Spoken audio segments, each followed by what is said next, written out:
Hey, black women. All right, so I got to give a disclaimer for how I'm going to officially deal with my comments from now on because there was a content creator by the name of A. Lauren, right? That I allowed to subscribe to the channel. I was actually flipping through YouTube today and I saw that she had a live, and she's actually doing a live or a video in reference to telling untruths about me. So as a result of that, I said from now on, if I see any of these women that I think may be from these divester groups or any of these people that descend from these channels that I don't particularly patronage or think they have the right idea for black women to be on, I'm gonna start blocking them right out the bat. Like, I don't know this woman. I was extending to her the same courtesy I extend to everyone, right? So the other day when I did the video about the follow up to Pretty Black Magic's coverage of the gang arrest, the 30-member gang arrest in New York City and Queens, you guys already know I live here. This is exactly where I live, right? So I went and did a follow up video to explain why that kind of stuff happens in our city's political climate. So, this same woman, this A. Lauren, she had just sent a regular typical comment, and I answered back, like letting her know. Well, I would know. I said the reason I responded that way is because this is where I live, and I would know what goes on where I live better than some. And I'm not talking about Pretty Black. She was referring to a guy, right? And I said I would know better than some YouTuber who lives in another state, right? So I said to her, in addition to what I said was, I don't listen to anything black males have to say, right? As a declarative statement, like this is a matter of fact. And then I asked the inquiry, why do you? Okay, an inquiry, not a demand. The way she was trying to say, this woman made. First of all, she talked about my relationship status like she knows it. I don't know her. I have never disclosed to her what I do personally, sexually, or otherwise, right? So, number one, don't make a judgment or a presumption about me because you don't know anything about me, and I have never told you anything about me in that manner. So just stop. So I think she referred to me as like a swirler or some crazy shit. I don't even know what that term means, nor do I care, right? So she goes on to talk about how she turns the whole thing around into a conundrum, like it has significance when it clearly doesn't, right? Like, if I'm saying something to you as a matter of fact, I don't do this. Why do you? Like, she doesn't, well, clearly she doesn't understand what I'm saying. It is a question posed, it's not a command. And she literally referred to my response as me trying to control her and tell her what to do. So she's trying to blow these things out of proportion. And I guess it's a weak attempt to try to discredit me or try to attack my character or my integrity. But weak try, bad try. I don't even have to really do this video, because if anybody wants to know my intention or my stance on my concern and my care for black women, all you have to do, and I'm quite sure there are tons of people out there that still have some of my videos downloaded, screen recorded, or whatever. Any one of them that surfaces, you will find the majority of my content is about informing, supporting, and advocating for black women. I am not like the rest of them where I speak out of both sides of my face, right? That's not me. I'm not into that whole la femme, la negra. I'm not into that. I'm not into that. La mif, la femme negra. I'm not into that. I'm not into that. I'm not into that at all, right? Or la femme de la mif de noir. I'm not into that. I'm not into that at all. Les myths, les femmes noires. It's crazy. I said it 3 different ways. So I'm not into the black women myths, right? So it's just crazy. It is insane. Okay, and this is what they do. This is what they do because they never could keep the focus on all the conversations being wrapped around the benefit and the promotion of black women. And you know it's a result of me putting up the petition for the hate speech against black women on YouTube to stop. It's just a reaction to that. Because truth be told, the majority of these women on YouTube, especially the black ones, they could care less about the degrading, dehumanizing, belittling speech that goes on about us black women. The majority of them preach separation, isolation, and desensitization to issues that concern black women. So I'm not surprised. But what I do not like is a grown ass woman sitting down and fabricating an entire situation just so that she could have a storyline, an outline of a lie, so she could make a video about nothing but lies. That is the craziest shit about the people on here. Like, they're so empty and starving for attention, and I don't know what the fuck, I really don't know what the fuck is wrong with them, but they're all assholes, and they all have these, they sit here, the crazy shit is they're all fucked up, because they sit here and pretend like, oh yeah, we about women, come ladies, they put on the fake pretentious fucking voice, the smiles and the bullshit mannerisms. Even Cherie from Black Women Making Money, for those of you that never saw the situation with her and I on her live, right? She has some really fucking egregiously elitist black bitch on her live where she was just disrespecting the black woman that was traumatized and hurt and suffered the loss of 2 of her family members and the other one injured in the Mexico 4 Americans kidnapping fiasco. Right now, I have never been a person, and y'all know this to be true, to come on here and get into the notoriety of sensationalized stories, because I know as a former police officer, the news is going to only highlight certain things. They're never going to tell you the full story, because if it doesn't fit their agenda, they're not going to use it, right? So even if you do shit like I saw Tanya doing this silly shit, running people's backgrounds, that's only good to a certain extent, because like I said, there's issues with that too. Because if you do not have the security clearance to do that stuff, to get the accurate truth from the courts, the DA's office, and people above that, you're going to get partial information. And a lot of the times the partial information does not give you what you really need to show, see, this is exactly the case, or this is what happened. You have so many missing pieces to the puzzle. So I stand back from that shit. I stand back because you know what else is at stake? You have 2 things that could happen to you. You could be brought up on real fucking charges and face criminal sentencing, right? And secondly, you could face civil suit. Like, somebody could be watching a video of you talking shit about some sensationalized story, and they sit there, they watch the whole thing, they contact their lawyer, and they go through all the points of you literally defaming them, right? Or slandering them to the absolute definition of the word. And then if you using screen sharing or examples and showing shit, and shit is written, now you got libel thrown in there. So you have already like 3 ways that your ass can be sued, and a person could go to a judge and take every fucking thing out of your life that you own. I work too hard for my money and the few materialistic things that I have for me to come on a video and just start talking recklessly about somebody else's business and somebody else's life. Not gonna happen ever. I have sued people for doing shit like that to me, and got a lawsuit pending right now against the woman whose dog bit mine.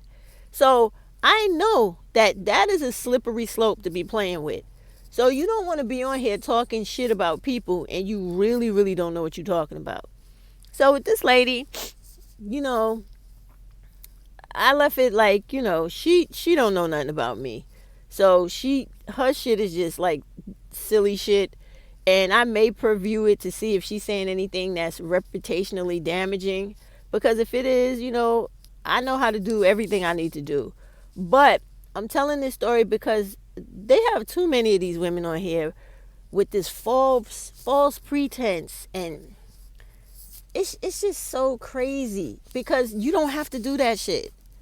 Why is it so hard for people to be honest, straightforward, and just do the right fucking thing? Is it so goddamn hard? Everybody's a goddamn performing clown to a certain extent. Like what I was telling you about on Cherie's channel, the woman was tearing those women down, calling them all types of drug dealers, this and she have shit to back that up with. She's just talking, right? And the thing people need to realize about stuff like that is news reporters, correspondents, etc., they have a different level of being able to deal with other people's rights when covering a story or putting misinformation out into the public that you are not given that same goddamn either allowance or you're not given the same privilege. So if I was a lot of y'all, I would stop fucking around on YouTube like that, because it's a slippery slope. And if you get the right person, not only could your ass end up in jail because of things you don't know can put you in jail, but you will end up in front of a judge and getting garnished for the rest of your life if you can't pay out that lump sum right like that for talking shit about people when you don't know what you're talking about. That's a real reality. But I don't intend to go that route unless she's saying something crazy over there that really don't make no sense. And I feel like, okay, I just have to make this chick an example, right? But I don't normally do stuff like that unless my buttons are thoroughly pressed. But I just don't like all that silly shit. And that's another example of how these women are not, they don't act like adults. They may chronologically be adults, but they act like high school kids. Like, constantly worrying about silly stuff in competition with other women. Like, you don't have to do that. Why did you even have to have any of that type of correspondence with me? You came and commented on my video. I answered you. The answer should have been sufficient enough, but it wasn't. Then you come back again to try to challenge me on my knowledge of the life that I literally live, the life experience that I have from day to day. And then you try to compare or contrast the opinion of someone else who don't live here, don't know anything about what's going on where I live, what they have to say versus me. And then when I ask you, why would you do that? Right? Because in the sense of they don't even know what they're talking about, she tries to turn that around into a controlling situation.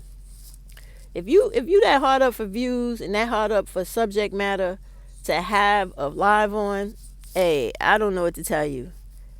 I don't. Maybe like preview or peruse some headlines and articles that come out for the week. Maybe you could get some inspiration from that. But that is some low level whack stuff to do. It really is. It really is. But this is typical of these women on here because they just have issues. Like, no one is attached at their hip. I don't have to conform to your opinion of me. And just because I don't sit around here trying to pretend like I am more refined than someone else doesn't mean that I don't function in the world the way you do, or maybe even better, because I come authentically to whatever it is I do. And people understand that from the get. Like, I'm not trying to assimilate into anything. I'm trying to acculturate into everything. You will respect my existence the same way you want me to respect yours. That's how I get down in this world. So for those two women I was talking about, later for them, because even with all the phony stuff they talk about on their channels with pretending to be about helping black women, it's always shit where you're just on the surface giving black women information. You're not really giving black women information about how to do things step by step the way that they need to do it. You're not doing that. You're really not. You're giving them general information. And the crazy part is, when I was watching one of Cherie's lives the other day, she was talking about Goldman Sachs and showing y'all the same shit I had showed y'all maybe like a year ago. I think it was more than a year ago. Because if y'all remember, I did that whole thing about, I went from state to state showing you all the programs that they had offered to all the black women in every single state, how to apply for the programs, who was in charge of them. I did that whole series on that shit, and then kept doing follow-ups as people was asking me questions. And then after that, I tackled the universal income program for every single state. So it's just like, come on, y'all, just stop. If you really trying to be out here helping black women, help them with the everyday life stuff. Like the things that I told y'all the other day, I'm gonna try to put together. I gotta find out how to do some things. Put together like how to show y'all how when you invest certain monies, how you can liquidate it slowly by slowly to pay bills, do the other things you have to do to live, right? How to have different insurances so that if you like Aflac, so if you fall into a situation where, like me, I got hurt on the job, right? So in addition to whatever is going on, I have my own disability insurance, right? So that's also money that I have at my disposal. These are the type of things black women need to know so that they can know how to continue to pay their bills if any type of interruption comes into their life. Also, like this situation, like I got hurt or whatever, you use it to its fullest potential. And I'm going to make a video about this. Now, when things like this happen, black women, and you have like any loss of income or decrease in your hours, I'm going to go on the pages of the different websites and show you. There's all types of relief programs out here from the government, from the particular institutions themselves, where all you got to do is sit on the phone with somebody for about 15, 20 minutes and cut your bill in half from like, my bill was like $357 or some shit like that a month, right? For one card or whatever. I cut that shit in half to like $127 a month. So it's things like that black women need to learn how to do. Not this, oh, here's this $1 million program that's available to black women that have already made millions or thousands of dollars. No. You got to deal with the grassroots level black women where they can learn and then become those other women that you're talking about, or that are in this elitist group of black women that we don't have no real access to. Because when those women making money like that, they are not looking back, most of them, not all of them, but the most of them are not looking back at black women that are lower than them. Believe me, I know, because I work with them women every day when I'm at work. And when they're above the engineers I have to deal with and the contractors, they do not give a shit if you're not in their pay range. They will literally snub you walking down the hall, or when you're in a meeting, or you have to do anything. They're not really interested in the kumbaya or the sisterhood. So this is a reality. But these are all the things that really need to be out here being taught, because you really can't expect black women to do and achieve certain things if they don't have all the components and the information to do just that, to get ahead. So the disingenuousness of these women, it's like, it's not an issue for me. It's aggravating, because don't come at me for silly shit. If you actually gonna come at me, do it for a real reason. And they do it all the time, just like that divested diamond chick had did. Now, I ain't never mentioned that woman in a video, never talked about her. I just went to watch her videos from time to time. And I spoke about iconic people who people think are iconic in this sector that are actually very problematic for many black women's lives. Because to put the notion in black women's heads that they need to be in a relationship with a black male and that black males are salvageable during a time when black women are having their lives taken from them every 4 to 5 hours of the day by black femicide, and we see news articles night after night and on Pretty Black Magic's page of little black girls being sexually assaulted and then having their lives taken from them and being shoved in refrigerators to conceal their bodies, and little black girls being taken from daycares and dealing with going through a high-speed chase with police and their deadbeat father for him to strangle his own daughter to death. Like, these are real life things that are happening that black women have to deal with. So it's not beneficial for any black women content creator to be on YouTube trying to convince black women to bring these criminals and life takers into your home, sexual assaulting violators into your home with your children. You got to be out of your mind as a black woman to tell other black women to bring these low-level characters into your home so that they could take your life and your children's lives. It's insanity. It's like opening up the mental hospital for the criminally insane and saying, come black women in the community, everybody, we having a 2-for-1 special today. Take 2 psychological lunatics and put them in your house, or sociopaths and put them in your house. Some neurotic nut, take them and put them in your house and see what you could do with them. That's basically like gambling with your life. Like it is insane. So, but I had to just come and talk about that, and I'm gonna go check out this girl's live and see what else she had to say, and and that's about it. But it's just all really very silly, and this is the type of stuff where, on a whole, the black women YouTube sector, they got to do better. They got to do so much better. It's not funny. All right, y'all have a good day. I'm gonna start working on the food and the other video for you. Indeed. Bye.